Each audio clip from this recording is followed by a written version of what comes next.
Hey, how is it that we haven't done Edward Scissorhands on this show? We seriously have no explanation whatsoever. Massive oversight aside, we're doing it now, and that's what counts. Here are 7 things you didn't know about Edward Scissorhands. Probably.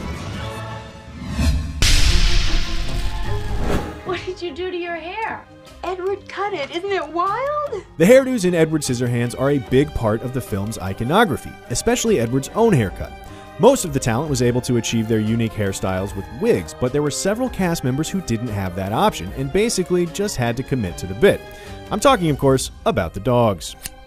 The dogs in Edward Scissorhands all got the haircuts you see in the final film for real. Remember, the movie came out in 1990. Back then, computer effects just weren't as practical as, well, practical effects. So when you see a dog with a goofy haircut in the movie, that dog really got that haircut. The dog's haircuts in Edward Scissorhands aren't the only effect that had to be figured out without the help of CGI. Take this shot when Peg sees the inventor's castle in her rearview mirror. That castle is real. Well, it's a real miniature, but it existed tangibly in the world, and that counts as real. The art department got the shot by just mounting a model castle on a C-stand and positioning it so that we'd be able to see it in the mirror. Classic movie magic trickery. Simple as that. This is fascinating. I wouldn't want to miss a moment of it. Next thing. Along with the Robert Smith-inspired hair, the Edward Scissorhands costume is a cultural and cosplay classic. But most people don't know just how eclectic the costume materials are. Sure, it's got some leather and latex, which you'd expect, but it's also made of less predictable materials, like gaffer's tape and pieces of Tim Burton's sofa. The suit also had a cooling system to be worn underneath it, but it was so cumbersome that it really just made wearing the costume even hotter. So Johnny Depp didn't even bother with it. You look fine, just fine. Still, even without a heavy air conditioning onesie on underneath, Johnny Depp found out firsthand just how miserable it was to wear the Edward costume. That was a segue! Becoming Edward was a physical challenge for Johnny Depp, and way harder than the ones on Double Dare. Banana split! You need to get them in this. Wow, they're going off the stage! Whoa! He had to sit in hair and makeup for 2 hours every day for the 4 months of shooting.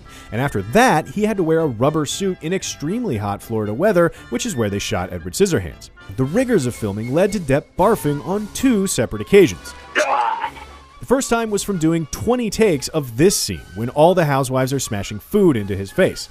I mean, just looking at that ambrosia makes me want to Ralph, so it's no surprise that Depp wound up hurling after eating gross food, all while wearing a latex couch suit in f***ing Florida. Ugh. The other time he got sick was from doing take after take of this shot, with Edward running all the way to the end of the road. Yet again, repeated takes, plus an extremely hot, non-breathable costume, plus Florida, equals a puke party with Johnny Depp at the top of the guest list. That's right. Go ahead, smile, it's funny. Tim Burton opted to shoot Edward Scissorhands in a suburb just east of Tampa, Florida, because it reminded him of how Burbank used to look when he was growing up there. And there was one unexpected bonus that came from shooting in Florida. There's a Backstreet Boy in Edward Scissorhands. To be fair, it really is a blink and you'll miss it type of deal, but the blonde kid on the slip and slide in the background right there is Nick Carter. We can admit that it's really hard to tell who the hell that is, but trust us, it really is him. He's even got Edward Scissorhands listed on his IMDb page for all you non-believers. So there. Going back to the challenges of shooting in Florida, as if the heat, humidity, and generally just being in Florida weren't bad enough, there was another problem. Bugs. There would be bug swarms so thick that production would have to shut down. They wouldn't be able to shoot because all the bugs would just look like grain on the film. With all the stopping and starting, the clouds would move around and the natural lighting would shift, and it would be next to impossible to try to match the clouds in the final film. If you have absolutely nothing better to do, you can probably spot some exterior scenes where it almost looks like a completely different day from shot to shot. But we have something better to do, and that's moving on to our last thing. What's your name? Edward? Because Edward Scissorhands went on to become such a huge deal, it's hard to imagine anyone else playing the characters in the film, and you may be even more surprised to find out who almost did. Johnny Depp wasn't Tim Burton's first choice. Burton actually didn't know Depp at all because he'd never seen 21 Jump Street and had only looked at a few pictures of him. Instead, Gary Oldman was first offered the part of Edward, and he turned it down. Other contenders included Tom Hanks, Jim Carrey, Robert Downey Jr., and even Michael Jackson. And the studio was pushing hard for Tom Cruise, who was hot shit at the time because of Rain Man. Also, it was 1990, so Tom Cruise was at the peak of his being hot shit.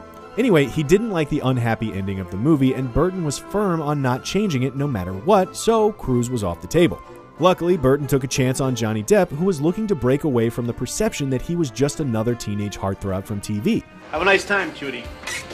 Ultimately, Burton felt that the conflict of being seen in a way that doesn't really represent who you are really connected Johnny Depp to Edward. And we got a classic movie out of the deal. As well as a bunch of shitty Tim Burton movies with Johnny Depp, but, you know, Scissorhands is good. Those are our 7 things du jour, but we also have an Edward Scissorhands episode of DIY Costume Squad on the channel, so be sure to check that out.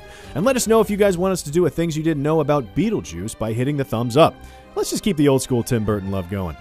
Last but not least, head on over to Cinefix.com and subscribe for more true-ish things about movies and sometimes Tim Burton's old sofa right here on Things You Didn't Know.